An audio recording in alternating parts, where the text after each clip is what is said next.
Puji syukur kita panjatkan kepada Allah Subhanahu wa taala yang telah memberikan kita selalu nikmat kesehatan, nikmat kesempatan sehingga kita bisa bersama-sama hadir di sekolah tercinta kita, di sekolah yang kita banggakan dalam rangka kegiatan sosialisasi penerapan budaya positif di SMKN 1 Purwokerto. Untuk mengawali kegiatan ini tentunya berkaca daripada apa yang kita lalui selama 1 tahun 3 bulan saya sebagai kepala sekolah di tempat ini ya. Dan alhamdulillah ini tahun kedua untuk kita masuk pada tahun pelajaran 2024-2025. Ya tentunya banyak hal yang sudah kita lalui dan yang sudah kita rasakan ya. Bagaimana perkembangan baik perkembangan jumlah siswa kita, perkembangan program-program kita. Alhamdulillah tahun ini siswa kita semakin meningkat ya, dan juga kepercayaan dari dinas termasuk dari Direktorat Vokasi yang di Jakarta memberikan kita bantuan untuk kita melaksanakan kegiatan. Tentunya ini menjadi sebuah kebahagiaan tersendiri bagi kita, termasuk juga menjadi tantangan ya. Tentunya dengan semakin bertambahnya jumlah siswa kita, ya tentu semakin banyak ya karakter-karakter anak-anak kita yang akan kita hadapi ya.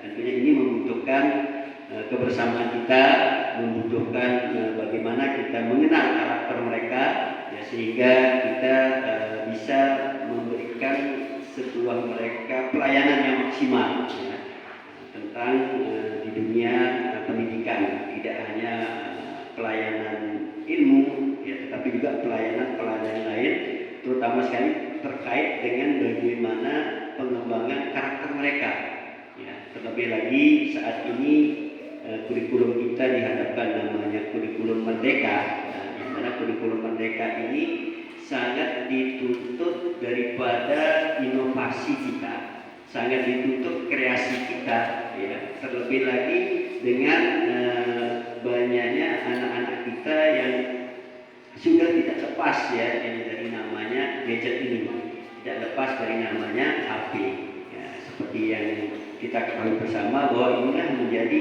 tantangan tersendiri kita ya. Sudah anak-anak kita saat ini sudah tidak lagi seperti kita yang dahulu ya. Kalau kita dahulu ya cukup dengan bapak ibu guru kita, orang tua kita mengatakan tidak boleh, kita sudah tidak berani melakukannya. Tapi sekarang semakin kita bilang tidak boleh, mereka semakin mencari kenapa tidak bolehnya, kenapa dilarang begini, dilarang begitu. Nah tentu untuk kita memahami karakter, apalagi anak kita ini masuk namanya kategori Gen Z ya, yang mana tentunya tingkat pemikiran mereka, tingkat pengetahuan mereka itu sudah tidak lagi kita anggap mereka tidak punya pengetahuan, tetapi mereka sudah punya lebih banyak dari kita, cuma mereka harus kita arahkan, mereka harus kita tentu kembangkan. Nah terkait dengan itu pada kesempatan ini saya ingin menyampaikan bagaimana kurikulum merdeka yang mulai tahun pelajaran ini kita akan jalankan itu kita bisa maksimal, kita bisa lebih banyak memberikan pelayanan terkait dengan pembinaan karakter anak-anak kita. Kalau sisi pengetahuan mereka sudah bisa katakan mereka sudah dapatkan tadi dari baik itu dari HP ya, dengan adanya kemudahan dalam internet ya, dengan adanya banyak YouTube, Instagram dan lain sebagainya, itu mereka sudah tidak bisa kita larang lagi ya, tapi kita harus mengarahkan ya. Apalagi sekarang kita dikenal namanya zaman artificial intelligence ya. Nah, yang itu sudah seolah-olah kita itu tidak perlu lagi kerja fisik, kita tidak perlu lagi kita yang membuat, cukup kita main perintah apa yang ingin kita dapatkan dengan sendiri kita dapatkan ya. Kita mau bikin soal, kita mau bikin artikel, kita mau bikin buku, itu sudah tidak lagi kita menulis mengetik lagi, tapi cukup dengan bahasa perintah, maka mesin itulah yang membuatkan itu, dan itu akan sangat berdampak pada siswa kita. Apalagi anak-anak kita misalnya sudah memahami namanya artificial intelligence, maka kita akan ketinggalan dengan mereka ya. Soal pun sudah kita sekarang tidak perlu lagi nulis, soal sudah kita bikin, jawabannya juga sudah ada. tidak lagi juga tidak hanya dengan mengetik, cukup kita kasih barcode, soal itu ketemu, jawabannya ketemu. Sampai seperti itu kecanggihan teknologi saat ini. Nah, tentu untuk itu sekolah ini penting untuk bagaimana kita karakter anak-anak itu tidak lagi mereka nantinya akan menjadi robot, ya. Karena jujur saja saat ini kita seolah-olah dibuat seperti robot. Artinya apa? Kita hanya jadi pemakai. Kita seolah-olah hanya menjalankan sesuatu yang sudah ada. Tetapi ketika ada ketemu masalah, ketika ada tentang hal-hal yang secara kejiwaan sudah tidak melihat lagi itu orang menjadi apa istilahnya sesama manusia, ya. Apalagi anak-anak kita ini bermain game, mereka rasa empatinya, ya, rasa kemanusiaannya sudah seolah-olah berkurang, ya, karena di dalam permainan game online itu mereka nembak, mereka bunuh orang, itu seolah-olah dianggap permainan, ya, sehingga mereka sudah merasa seperti robot, tidak ada rasa istilahnya empatinya. Inilah yang perlu kita bangkitkan dengan budaya positif ini. Oleh karena itu bahwa budaya positif ini, ya, ini kalau kita kembali kepada Bapak Pendidikan kita Pak Ki Hajar Dewantara, itu bagaimana budaya positif ini akan menerapkan namanya ekosistem positif. Nah, sehingga diharapkan nanti pada endingnya itu ada namanya dunia berkualitas. Ini yang kita harapkan, bagaimana dunia yang berkualitas ini. Sehingga di sini diibaratkan bahwa kewajiban kita sebagai seorang guru itu diibaratkan sebagai seorang petani, yang mana sebagai seorang petani yang mengharapkan hasil panen yang bagus, baik itu tanaman padi kita, ya, baik itu tanaman kedelai dan lain sebagainya, itu bagaimana hasil itu akan bagus, ya. Sehingga inilah kita guru ini, ya, sehingga kita kalaupun ada di sana ular, ada di sana penyakit, ini yang kita harus hilangkan, kita harus obati, termasuk juga bagaimana tumbuh memberikan pupuk yang bagus. Nah, inilah yang menjadi dasar kita, sehingga budaya positif ini harus kita galakkan di sekolah, ya. Selanjutnya ini diibaratkan paradigma kita dalam kepalan tangan, ya. Nah, bagaimana di dalam kepalan tangan itu kita saat ini rahasia sudah ada pada anak-anak kita, ya, sehingga tadi ada namanya kita sangat dikejutkan dengan banyaknya anak-anak kita yang bermain judi online, sampai ada yang melakukan pinjaman online. Itu karena itu tadi mereka sendiri yang berinteraksi dengan internet, dengan laptop mereka, dengan HP mereka, seolah-olah tidak tahu. Kalau dulu ketika kita melakukan kejelekan, kita kan malu ditahu sama orang, malu ditahu sama tetangga, ya. Tapi sekarang orang tidak tahu.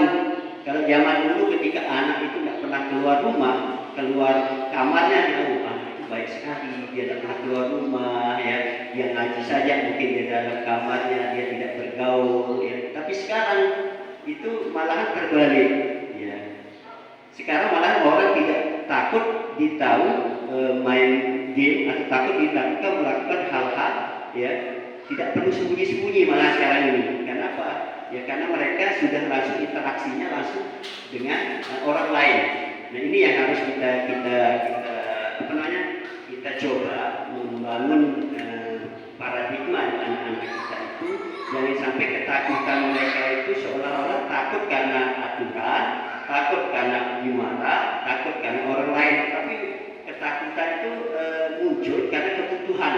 Nah, ini yang harus kita munculkan, ini yang harus kita ubah paradigma kepala tangan ini. Nah, sehingga kalaupun kita membuka kepala tangan anak itu kan ada dengan cara memaksa, ada dengan cara merayu, atau diberikan iming-iming uang, diberikan sebuah reward. Nah, ini yang ketika hal ini kita lakukan, maka itulah yang dikatakan ada pengaruh dari eksternal. Yang kita harapkan di budaya positif itu ada peranan dari internalnya sendiri. Ini yang paling penting, ya. Nah, kembali, ya. Nah, di sini ada beberapa teori kontrol yang jadi ini, ya, bahwa yang pertama guru mengontrol murid. Nah, ini yang kita lakukan saat ini, dan ini yang memang selama ini terjadi. Nah, yang kedua, bagaimana kritik itu membuat orang merasa bersalah dan dapat menguatkan karakter. Nah, kritik itu sekarang ini orang mahasiswanya tidak berterima dan menganggap bahwa kritik itu menjadi sebuah apa istilahnya ya, sebuah masalah atau sebuah yang dikatakan apa yang dilakukan itu salah. Padahal kritik itu bisa kritik yang membangun, tetapi ketika orang disalahkan atau dikritik itu sulit berterima dan malah dia akan melawan atau menolak. Nah, ini yang perlu menjadi pemikiran kita. Yang ketiga, bagaimana penguatan positif. Nah, ini yang kita peranan dulu sangat penting, memberikan penguatan positif yang efektif. Dan yang ketiga, orang dewasa melihat untuk memaksa. Nah, ini juga banyak terjadi. Apakah dipaksa oleh orang tuanya, dipaksa oleh kita sebagai guru, dipaksa oleh aturan, dipaksa oleh kepolisian misalnya. Ini yang sehingga ketika itu terjadi mereka takut, tapi ketika itu sudah tidak ada malah lebih apa istilahnya seolah-olah di sana itu dia lepas kontrol. Nah, ini bahaya dan kita ketahui bersama ini banyak terjadi ketika anak-anak kita ini, mohon maaf ya, anak-anak kita yang awalnya di pondok ya, ketika di pondok karena aturan ya, itu mereka bisa begitu dia keluar pondok atau pulang ke rumah seolah dia bebas atau lost control. Ini yang kita khawatirkan. Kalau ini terus dibiarkan maka akan sangat berdampak kepada karakter mereka. Nah, ini selanjutnya ada namanya paradigma itu melawan stimulus respon. Nah, ini yang kita harus bisa bedakan mana yang stimulus dan mana yang teori kontrol ya. Di sini misalnya kita mencoba mengubah orang agar berpandangan sama dengan kita ya. Bisa. Nah, ini kalau secara stimulus respon. Nah, kalau teori kontrolnya yaitu bagaimana kita berusaha memahami orang. Jadi orang itu bukan kita paksa memahami kita ya dengan itu, tapi mereka lah yang kita berikan pandangan bahwa apa yang kita sampaikan itu ya mereka bisa pahami. Nah, itu kalau di teori kontrolnya. Yang ketiga, yang kedua, berperilaku buruk dilihat sebagai suatu kesalahan.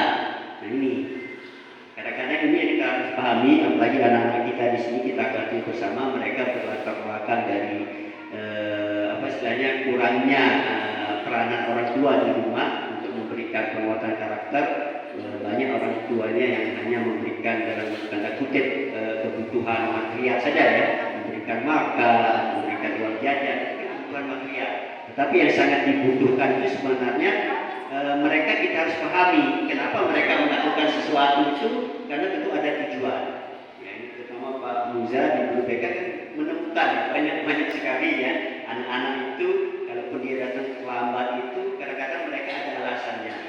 Pun mereka melakukan sebuah kesalahan itu pun ada alasannya. Walaupun alasan itu tentu tidak selalu alasan yang kita gunakan untuk dia, tapi alasan yang memang sesuai apa tidak dengan sebuah tatanan yang berlaku. Tetapi tetap artinya mereka punya alasan melakukan itu. Ini harus kita pahami. Dengan kita justice atau menyalahkan mereka tanpa kita menanya alasan tersebut, itu bahaya. Dan kita banyak terjadi, kita dengar di berita dan mungkin terjadi di kita juga. Ketika kita memvonis orang anak, siswa kita atau anak didik kita, kadang-kadang mereka seolah-olah terkesan melawan. Kenapa? Kita belum masuk ke jiwanya mereka karena belum kita memahami tujuan mereka. Ini yang harus kita sama-sama bisa ini melakukan itu. Nah, ini ada beberapa ya, hal yang harus kita ini. Sehingga pada endingnya nanti bagaimana kita berpikir ya bahwa tidak menang kalah tetapi menang-menang. Ya, ini menang lawan menang. Artinya kalau menang kalah itu kan pasti namanya kalah itu ada kecewa, ada yang merasa tidak terterima, ada yang merasa tersinggung. Itu kalau kita bicara menang kalah. Tapi kalau kita bicara menang-menang, kita berarti mempunyai jalan keluar. Nah, ini kan Bapak Ibu kan bingung ada menang-menang. Ini kita akan sama-sama bahas. Ya. Oke, selanjutnya kita kembali ke apa itu makna disiplin. Nah, selama ini kita memahami disiplin itu kan sebuah aturan. Baik itu aturan yang dikeluarkan oleh pemerintah, aturan kepolisian, aturan dari sebuah institusi, termasuk aturan itu dari kita di sekolah.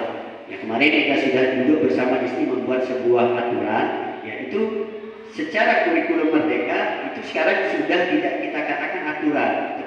sebuah keyakinan, sebuah kesepakatan. Jadi kita mengajak anak-anak itu sepakati, bukan lagi kita bapak ibu guru yang membuatkannya, menempelkannya dan menyampaikan. Tapi tetap itu kita awali dari kita, tetapi kita sosialisasikan ke anak-anak kita sampaikan dulu draft yang akan kita menjadi kesepakatan kita, yang akan menjadi keyakinan kita di sekolah. Nah, sehingga ada masukan dari mereka, kalaupun ada yang ditolak atau ada yang memberikan sebuah solusi, maka itu kita adopsi menjadi sebuah keyakinan, bukan lagi aturan, tapi sebuah keyakinan atau kesepakatan bersama. Jadi kita diminta di kurikulum Merdeka itu tidak lagi menganggap siswa itu sebagai objek, ya, tetapi mereka juga kita ajak menjadi subjek, pelaku, ya. Sehingga kita bapak ibu guru diharapkan kita hanya memanage saja tadi, ya, kita menjadi manajer bagi mereka. Nah, ini yang kalau kita kembali ke makna disiplin itu, kalau dari bahasa Latin yaitu disiplina, yang artinya belajar, bukan aturan. Ya, disiplin itu artinya belajar. Ya, tentu dalam proses belajar itu ya banyak hal yang kita lakukan, banyak hal yang kita dapatkan, tidak selalu hal yang bagus, tetapi belajar itu tentu ya ibaratnya kita di aliran sungai lah. Kalau kita ingin dapat belajar yang banyak itu kan kita harus melawan arus. Tapi kalau kita mengikuti arus memang kita aman, tapi kita tidak banyak dapatkan. Tapi begitu kita melawan arus, maka kita akan banyak hal yang kita dapatkan. Nah, tentu ya tidak semua baik memang ya, tetapi akan kita memperkuat karakter kita. Nah, ini jadi disiplin itu artinya belajar. Ya, bagaimana kita memberikan pembelajaran kepada murid-murid kita. Sedangkan di dalam budaya kita, disiplin itu ada sesuatu yang dilakukan seseorang pada orang lain untuk mendapat kepatuhan. Nah, ini selama ini kita ya. Jika kalau kita ada anak yang kita anggap melanggar, ada anak yang tidak sesuai dengan aturan, dianggap anak melanggar. Itu memang di budaya kita. Jadi inilah yang kita sama-sama pahami apa beda antara aturan dan apa beda antara kesepakatan.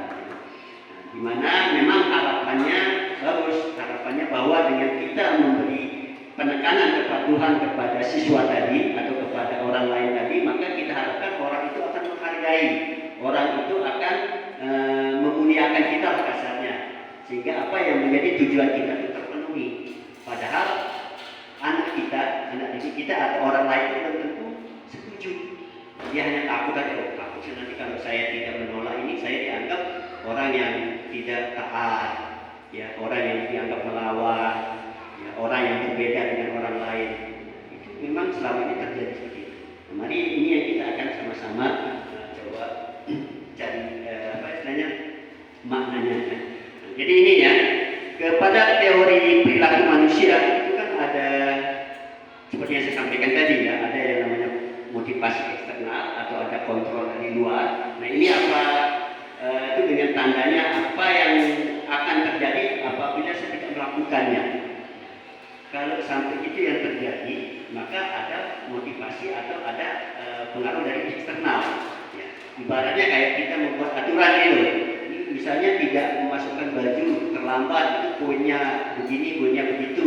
Nah, itu namanya motivasi eksternal. Ya, bukan tidak bagus, itu memang awal harus kita lakukan sebagai awal. Tetapi bukan ini menjadi tujuan. Ya, karena itu apa tadi? Kalau itu yang dilakukan ketika tidak ada aturan atau ketika tidak ada yang melarang aturan itu, maka mereka merasa tidak ada yang mengawasi. Mereka akan berbuat semena-mena. Itu sebagai motivasi eksternal. Yang kedua namanya motivasi internal. Nah, ini ya.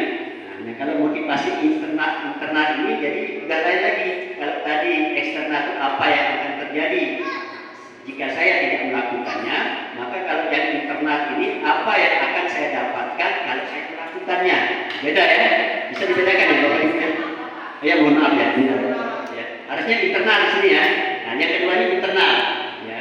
Nah, jadi yang atas ini eksternal, yang kedua ini internal. Jadi pertanyaannya beda. Kalau yang atas eksternal apa yang terjadi kalau saya tidak melakukannya, kalau yang internal itu apa yang terjadi kalau apa yang saya dapatkan kalau saya melakukannya. Itu internal. Nah, baru nanti ada yang ketiga itu namanya motivasinya internal, tujuan disiplin positif. Nah, jadi di sini itu sudah tingkatan yang ketiga ya. saya akan jadi orang apa setelah saya melakukannya. Nah ini yang mungkin perlu kita juga anak-anak. Ya. Nah, jadi ini tahap yang ketiga. Jadi kembali ke kurikulum merdeka kita, ya ini kalau disampaikan oleh Pak Ki Hajar, merdeka itu bukan berarti lepas dari perintah. Sebenarnya kalau kita kan selama ini, apalagi kita di hari kemerdekaan saat ini, bahwa merdeka itu ketika dulu kita diperintah oleh atau dijajah oleh Belanda, Jepang, ya. Sehingga ketika kita merasa terjajah, seolah-olah kita belum merdeka atau kita tidak merdeka. Tetapi di dalam pendidikan atau di kurikulum pendidikan harapan bahwa merdeka itu bagaimana kita terlepas dari perintah, tetapi kita juga cakap untuk memerintah diri sendiri. Nah, ini kembali ke faktor internal, ya. Jangan sampai kita itu merasa diperintah orang atau diperintah oleh suatu aturan, ya. Dan ketika tidak kita lakukan, maka kita merasa kita bebas. Ya, tetapi bagaimana kita memang tidak kita terlepas dari perintah, tetapi kita juga cakap membuat untuk kita memerintah diri sendiri. Nah ini yang arti merdeka ya. Nah jadi ini yang kita akan terapkan, kita usahakan nanti di sekolah kita, dan ini memang sangat diharapkan dari kurikulum merdeka yang dalam hal ini diminta oleh BGP sebagai tim yang akan mengawasi mutu dari pendidikan kita. Itu kan ada 3 lingkaran. Nah, yang pertama tentu kita awali dari peraturan.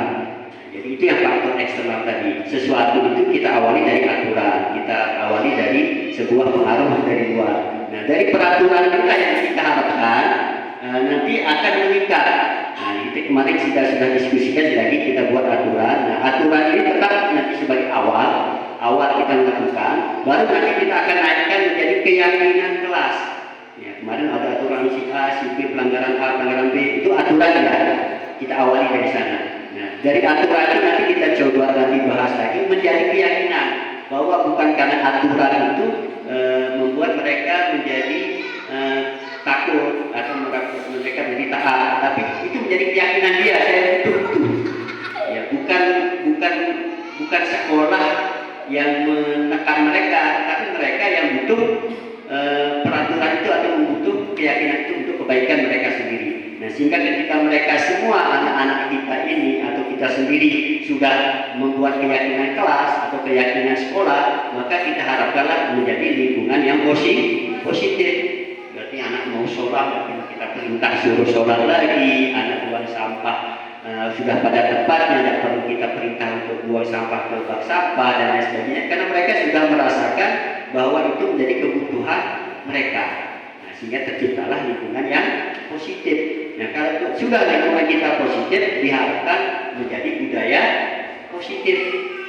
Jadi kita Bapak Ibu guru itu sudah tidak lagi itu tadi akan banyak teriak-teriak atau misalnya kita lewat pengeras suara, kita perintah, tapi mereka sudah sadar dengan sendirinya lah bahwa itu menjadi kebutuhan mereka. Oke, nah jadi ini ada beberapa hal yang kita perlu sampaikan ya. Di sini ada keyakinan kelas, ada hukuman, dan ada penghargaan. Ya. Nah, jadi bagaimana keyakinan kelas ini yang kita awali dari peraturan kelas itu menjadi sebuah kebutuhan. Misalnya dicontohkan di sini ya, mengapa ada peraturan harus menggunakan helm dalam mengendarakan kendaraan roda 2? Kira-kira apa nih? Ya supaya tidak, ya kalau secara keyakinan keselamatan, tapi selama ini kan takut ditangkap polisi, takut ditilang, ya, itu selama ini. Ya, sehingga kita harapkan bahwa memang memakai helm itu bukan karena takut polisi atau takut ditilang, tetapi karena memang untuk keselamatan, untuk kebutuhan kita, apakah itu untuk menjaga kita dari debu, yang menjaga kepala dari panas, apalagi sampai ada hal-hal yang tidak kita inginkan, misalnya jatuh atau apa, kepala kita terlindungi. Nah itu secara keyakinannya.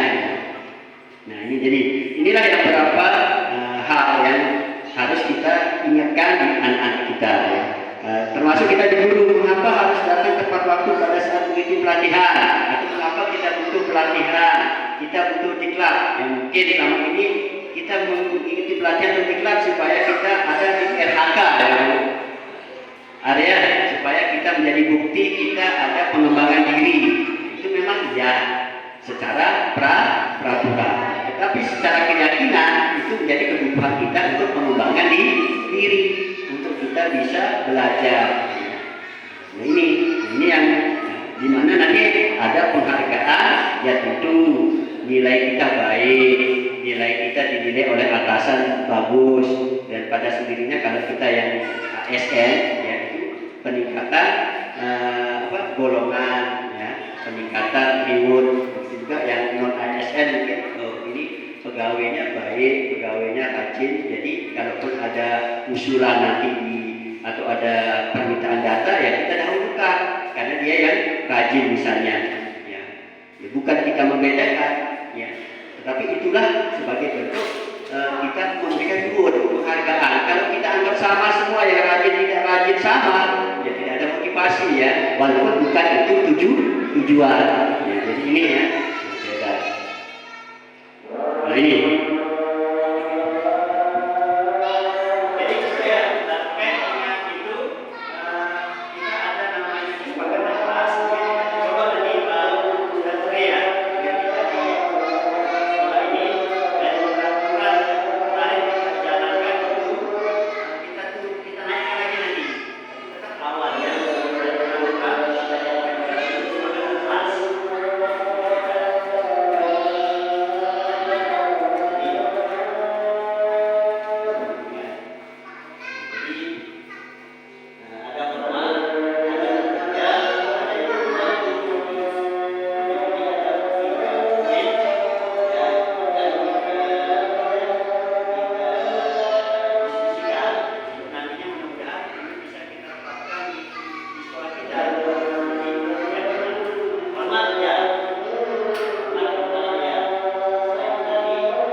terlambat di sekolah ini hukuman atau konsekuensi kira-kira?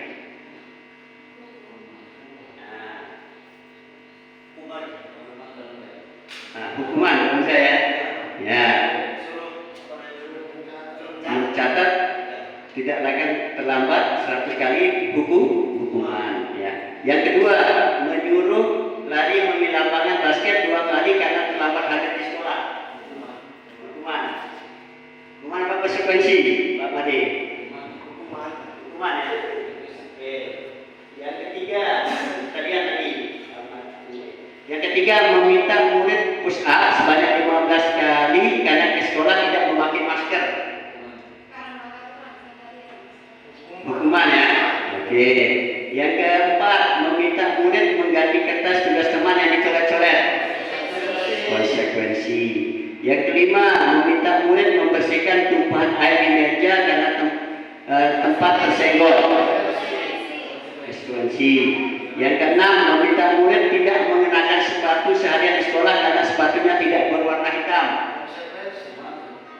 Cuma konsekuensi.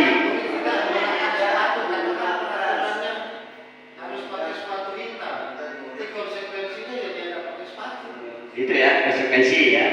Oke, kita lihat selanjutnya, menyuruh murid lari mengirim lapangan basket sebanyak 2 kali karena terlambat ikuti pemanasan. Coba ditenang. Nah, gimana Bu? Konsekuensi ya. Oke. Coba kita lihat sekarang. Ya. Nah. Jadi betul ya. Ya, karena tadi kita lihat tidak terlambat ikuti pemanasan. Nah, jadi kan lari itu kan termasuk bagian dari pemanasan. Nah, ini yang kita harus juga jeli. Ya, mana yang hukuman, mana yang konsekuensi. Ya. Nah, tadi yang lain sudah alhamdulillah. Yang ketiga ini yang karena tadi ada bahasa mengikuti pemanasan VJOK. Ya, kan ada ya. Nah, kecuali menyuruh murid lari di lapangan basket sebanyak 2 kali di saat pelajaran VJOK. Nah, itu bisa jadi hukuman yang itu. Ya, siapa tahu nanti pelajarannya kan ada di dalam kelas, di dalam ruangan, bukan di lapangan. Nah, jadi hal-hal inilah yang perlu kita tanamkan di anak-anak atau di siswa-siswa kita, sehingga nanti mereka ketika di dalam keseharian mereka tidak terkukung atau merasa takut, bukan karena mereka yang butuh, tapi karena takut. Nah, ini yang dihindari atau yang ditekankan dari kurikulum Merdeka itu biar anak-anak ini belajar dengan nyaman, dengan tenang, bukan karena sebuah ketakutan. Walaupun memang awalnya dari itu yang kita tingkatkan. Nah, selanjutnya ini ya, ini perbedaan antara hukuman dan konsekuensi. Ya, sudah jelas ya Bapak Ibu ya. Kira-kira ada yang dipertanyakan mana konsekuensi sama hukuman ini? Ya, ada yang perlu kita perjelas antara konsekuensi dan hukuman? Buat? Boleh baca. Ya. Yang pertama, hukuman sesuatu yang menyakitkan harus terjadi. Kayak tadi, ketika dia dihukum, ketika dia ya walaupun memang melanggar peraturan, ya, tetapi pasti ada yang merasa sakit. Apakah kita suruh namanya mencatat, disuruh menghafal, walaupun tujuannya kan bagus, tapi ada yang merasa tersakiti, walaupun sekali lagi tujuannya baik. Tetapi yang hukuman, tapi kalau konsekuensi harus terjadi. Ya, artinya itu sesuatu harus terjadi. Bukan lagi memang dia sepakati loh. Kalau dia terlambat, dia akan menghafal perkalian misalnya kayak Pak Fahmi ya. Tapi itu kan kita sepakati ya. Artinya Bu Arwah itu menanyakan ke siswa, anak-anak nanti kalau terlambat masuk pelajaran saya, apa yang konsekuensinya? Nah, jangan disebut apa aturannya, itu tidak boleh. Ya, walaupun nanti dia menulis atau dia menghafal, itu kan bentuk fisiknya ya sebagai hukuman. Tapi karena disepakati, kita jadi itu aja sih kata kuncinya ya. Sesuatu yang kita buat menjadi aturan, kita sampaikan kepada anak. Kita siswa, bukan langsung duduk-duduk, ya langsung duduk, kursi ini langsung dihukum. Itu aja sebenarnya walaupun fisiknya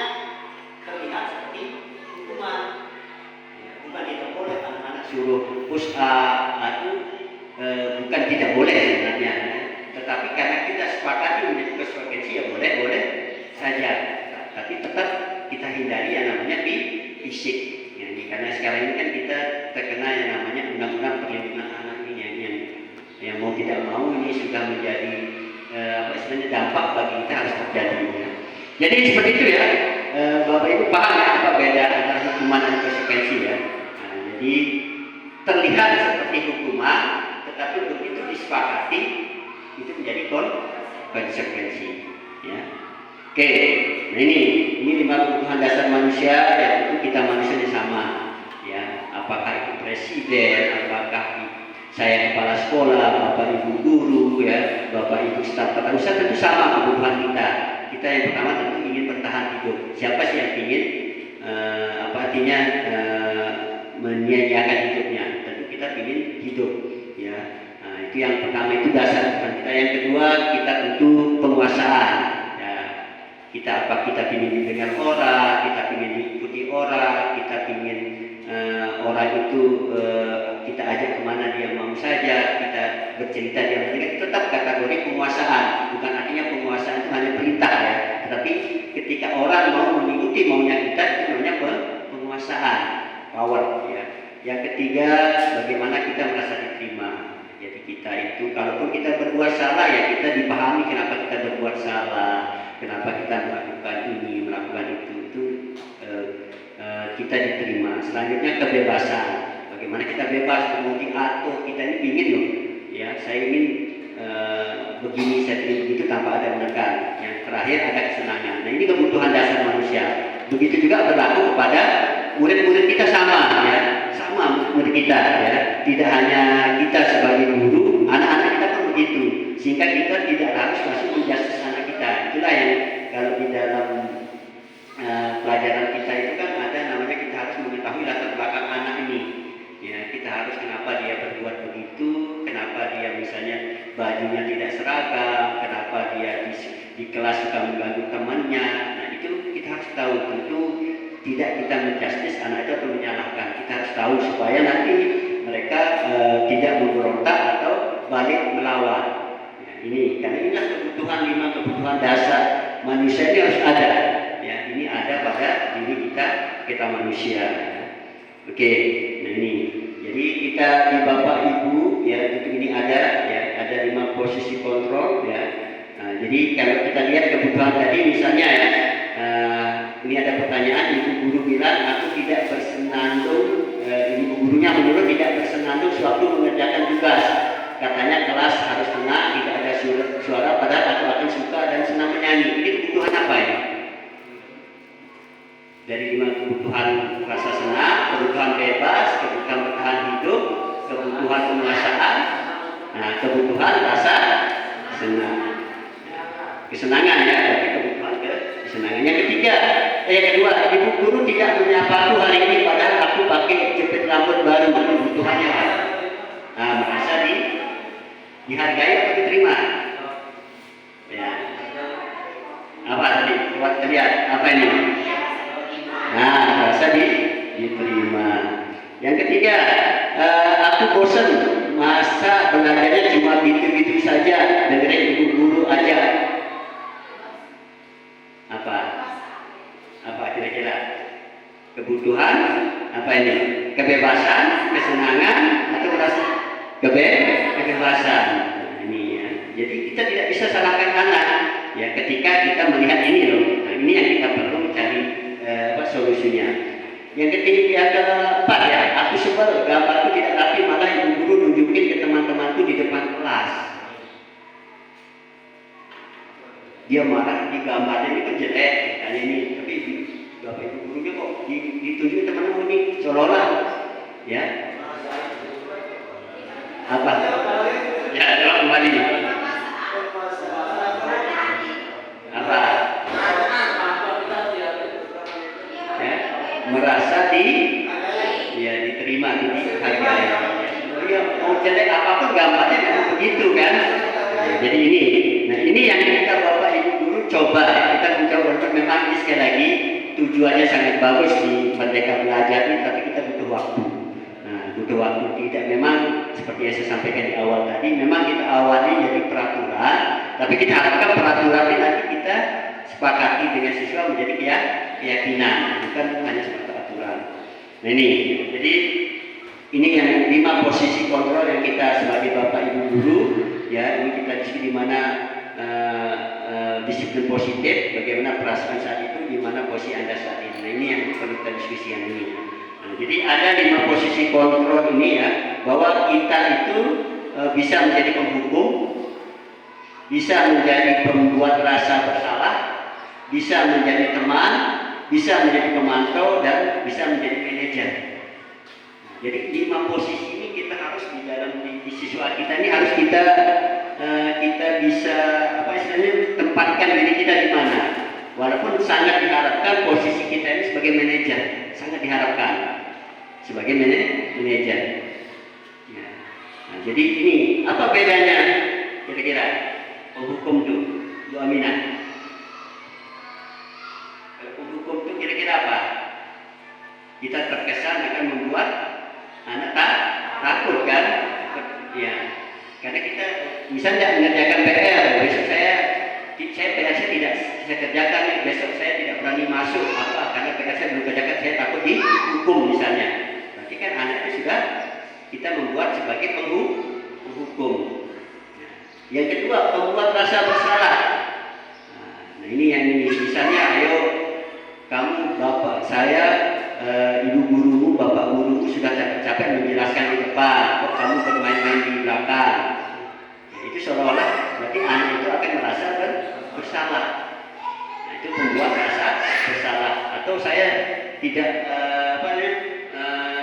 capek-capek bapak ini sudah begini kok kamu begitu. Nah itu juga membuat rasa bersalah. Nah ini yang ketiga sebagai teman, ini yang banyak terjadi ya. Ketika kita mencoba menjadi teman pada anak-anak kita itu kok belum memahami ya, nah, sehingga tanda kutip ya, nah, sehingga mereka seolah-olah bapak ibu gurunya bisa dia colek-colek, bisa dia apa istilahnya, dia senggol-senggol misalnya, karena dia menganggap berteman. Dan memang diharapkan dia, tapi ada dia anak kita kelebihan kan betul ya. Kadang-kadang mereka karena memang karakter mereka belum sana. Tapi kita hindarilah kalau terlalu dekat. Tetap kita harus dekat, tapi jangan sampai terlalu ada batasnya. Ini yang harus kita sepakati. Nah yang keempat sebagai pemantau. Nah ini sebagai pemantau kita melihat apa yang terjadi di anak-anak kita pantau, kita lihat, kita ini sebagai pemantau. Nah baru yang terakhir sebagai manajer. Ini yang bisa kita harapkan. Jadi kita sebagai bapak ibu guru, sebagai tata usaha misalnya di dalam pelayanannya itu bagaimana kita menjadi manajer ya, bagaimana kepada anak-anak kita sehingga mereka tidak takut, mereka tidak merasa bersalah, mereka tidak melakukan sesuatu karena berteman sama gurunya ya, tetapi mereka memang membutuhkan hal tersebut. Nah, ini itu yang diharapkan dari 5 posisi kontrol ini. Oke, dari kelima ini ada yang perlu kita diskusikan? Silakan. Penghukum, pembuat rasa bersalah, teman, pemantau, manajer. Mungkin di Pak Wakasis terkait ini, kan ini terkait sekali dengan di Wakasis ini yang akan menerapkan budaya positif di sekolah kita. Ya, mungkin ada yang perlu didiskusikan. Silakan Pak.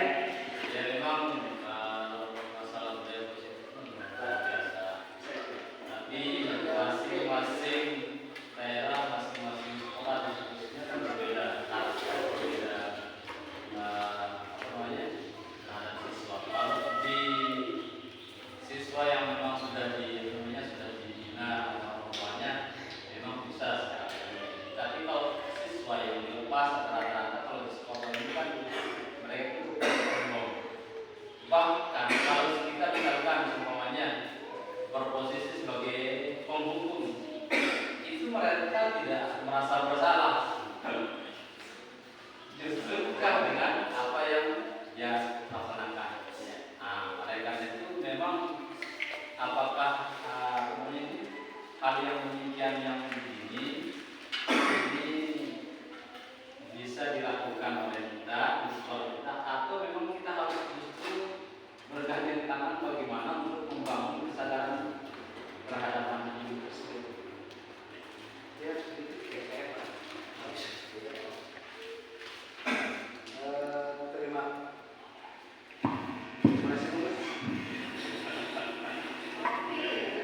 Terima kasih atas waktu. Menyambung seperti apa yang disampaikan oleh Pak Wakasis terkait masalah tergantung kondisi wilayah kita itu memang ya, kalau dari saya pribadi ya memang bisa kita katakan itu betul. Yang mau saya tanyakan ini terkait masalah karena di atas itu ada kolom identitas gagal, identitas berhasil, identitas sama. Cuma ketika kita dikatakan tadi sebagai penghukum dan pembuat merasa bersalah, itu kita dikatakan identitas gagal. Sedangkan kondisi real kita di wilayah kita, ya kita sebut saja maksudnya sekolah kita, ketika kita tidak memberikan hukuman ataupun atau kita ambil di kontrol yang sebagai teman atau pemantau, kemudian kita lupakan penghukum atau pembuat merasa bersalah karena kita merasa di sana identitas gagal. Apa agak-agak rancu maksudnya saya dengan pola identitas gagal dan identitas berhasil dengan kontrol penghukum atau itu apa mungkin tidak ada kolaborasi antara hukuman dan teman itu. Mungkin itu Pak. Terima kasih. Oke, terima kasih Pak Wakasis, Pak Wakasabas. Ya, terkait dengan ini memang seperti yang saya sampaikan di awal tadi, ini memang menjadi suatu yang dinamika kita di daerah pinggiran yang kita katakan, termasuk juga sebenarnya di perkotaan juga sebenarnya lebih dari kita. Nah, karena inilah yang dikatakan tadi sesuatu itu kita awali dari bawah. Memang tadi kita sampaikan kita kemarin sudah membuat sebuah aturan. Memang aturan sebagai awal ini ya. Tetap awalnya sebagai aturan. Tapi kita harapkan jangan terus-menerus ini menjadi sebuah aturan yang artinya hanya kontrol dari luar. Kita mengharapkan nanti anak kita atau kita sendiri itu ya menjadikan itu menjadi motivasi internal. Ya, bukan lagi karena kendali dari luar kita melakukan itu, tetapi itu memang kendali dari diri kita atau dari dalam diri anak itu. Nah, jadi terkait dengan bagaimana kita di sini inilah tadi yang disampaikan Pak Wakas ini baik kita bergandengan tangan. Ya, mari kita mengawalinya dengan bersamaan walaupun memang tidak bisa simsalabim ya, tentu ada tahapan yang kita lalui. Ya, saya yakin di sini guru BK sebagai guru yang sudah mendapatkan bagaimana psikologi anak itu memang dia akan sangat mengerti ya, walaupun memang tidak harus seperti itu ya, karena memang diharapkan bahwa belajar itu berasal dari dalam diri kita, dari dalam diri anak tadi, bukan semata-mata karena aturan. Kembali yang disampaikan Pak Wakasabras, Pak Andi tadi, identitas gagal ini sebagai bentuk pengklasifikasian ya. Ketika ini kita lakukan dan ini terus-menerus ya, terus-menerus ya, maka itu dianggap bahwa kita masih belum atau gagal. Tapi kalau awalnya, sebagai awalnya, makanya kita coba saat ini dengan aturan kemarin kita awali sebagai berarti kontrol kita sebagai penghukum dulu nih di awal itu.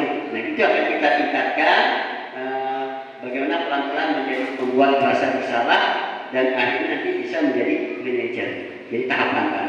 Saya paham dengan kondisi kita tidak itu. Nah untuk melakukan itu, nah ini kita mulai ada namanya restitusi.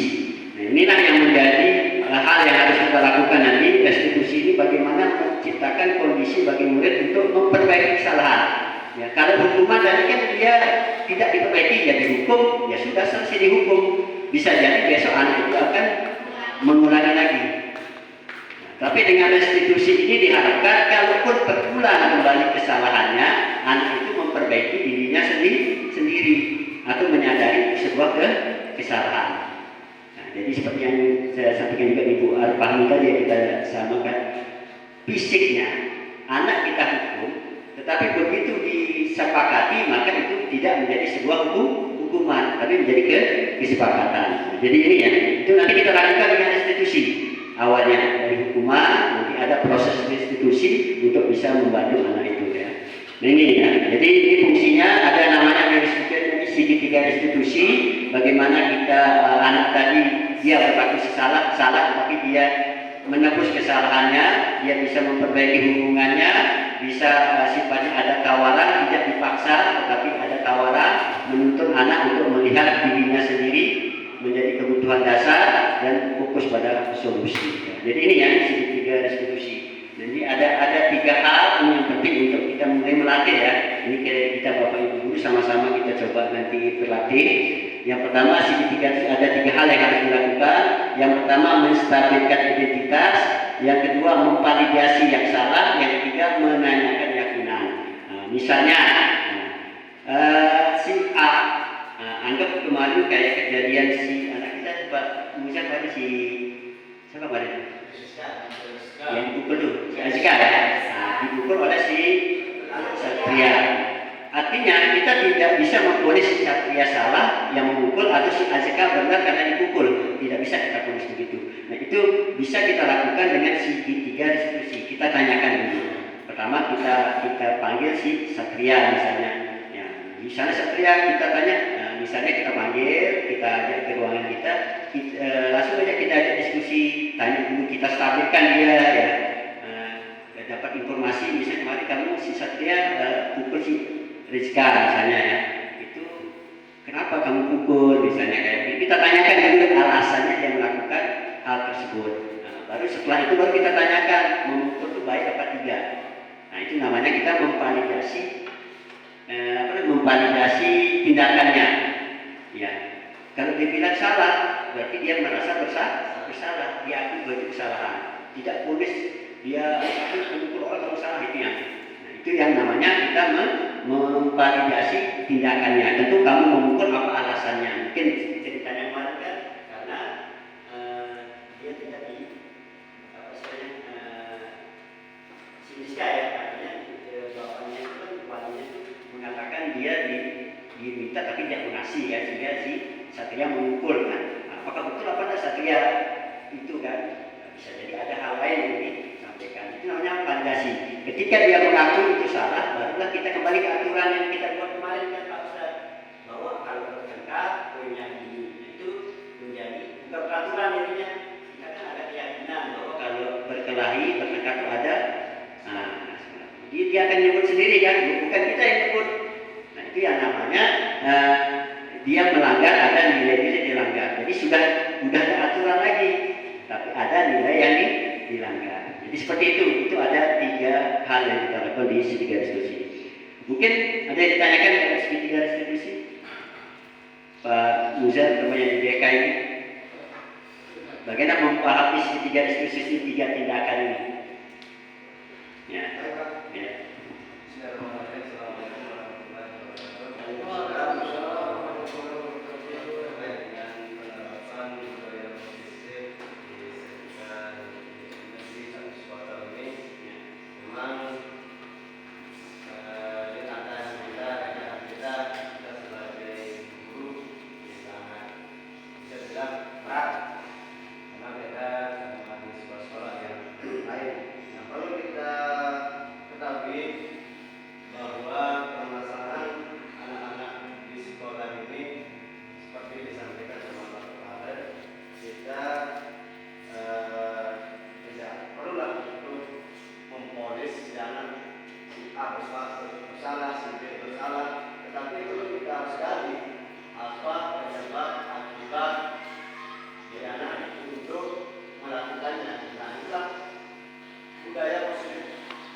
rentan sekali permasalahan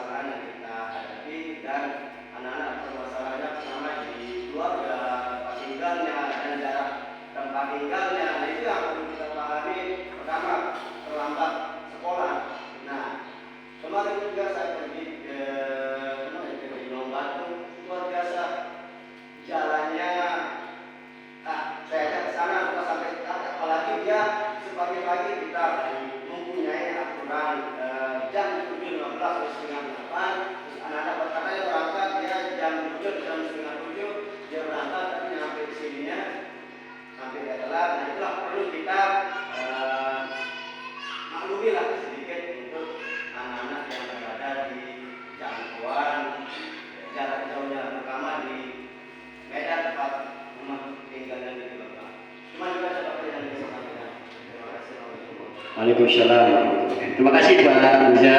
Inilah sebagai guru BK beliau sebagai orang tua yang memahami psikologi anak-anak kita ini yang kita harapkan tentu saya yakin di Bapak Ibu guru sudah di kita tertanam itu semua ya.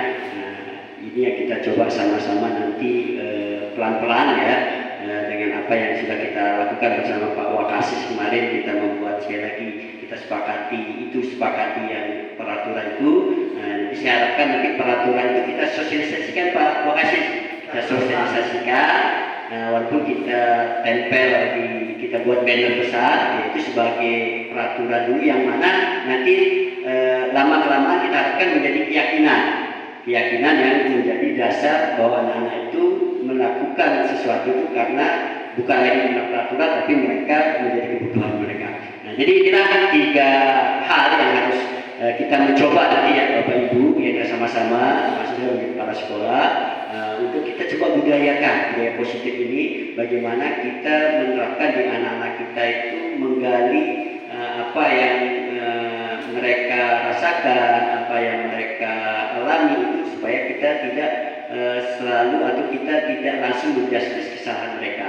Nah, jadi alhamdulillah selama ini kita sudah melakukan, alhamdulillah kita sama-sama kita kalau kita kembali kepada apa yang dilakukan kita selama ini sudah anak-anak pagi kita sudah ajak bersalaman itu sudah budaya positif untuk kita mengawali mereka. Kita mengajak mereka upacara bendera hari Senin itu juga budaya positif untuk karakter mereka. Kita mengajak mereka imtak ya setiap literasi yang dilakukan oleh kita bersama yang dipimpin oleh Pak Wakasis ini juga sudah budaya positif yang alhamdulillah kita sudah lakukan. Kita sholat berjamaah ya ini juga sudah kita lakukan. Kita juga imtak dan membaca baik itu yasinan dan buku dan sebagainya itu juga budaya positif. Kita juga mengajak mereka kemarin sumbangan untuk Palestina dan ini juga ada program yang Pak Wakasis kita sama-sama ya ada program dari dinas untuk impak pendidikan itu setiap hari Jumat atau Senin silakan kita pilih nanti anak-anak atau kita Bapak Ibu guru sekitar Rp2.000. Nah, nanti itu akan diminta. Itu juga bagian dari budaya positif. Kita melaksanakan peringatan hari besar, itu budaya positif. Ya, ini juga kita budaya kedaerahan. Nah, ini juga bagian dari budaya positif. Ya, nah, jadi yang sangat penting untuk kita bersama, ya tentunya bagaimana kita memahami anak-anak kita. Ya seperti yang disampaikan oleh Pak Guru BK tadi, kalaupun mereka terlambat, ya kalau terlambatnya tiap hari mungkin perlu kita tanya, tapi kalau terlambatnya sekali atau 2 kali mungkin ada hal lain ya. Nah, ini kita perlu sama-sama tidak hanya menjadi tugas dari Guru BK, tetapi menjadi tugas kita bersama. Nah, jadi itu saja yang ingin kita sama-sama coba terapkan ya Bapak Ibu guru. Mudah-mudahan kita bisa melaksanakannya walaupun nanti secara bertahap ya kita awali tadi dengan peraturan kelas kita sosialisasikan menjadi keyakinan setelah itu nanti baru menjadi kebutuhan bersama. Mungkin itu saja yang perlu saya sampaikan. Walaupun ada yang disampaikan cukup ya Pak ya. Nah, mudah-mudahan usul saran Bapak Ibu dalam penerapan budaya positif ini nanti bisa kita sama-sama laksanakan. Saya akhiri, sekian. Assalamualaikum warahmatullahi wabarakatuh. Waalaikumsalam warahmatullahi wabarakatuh.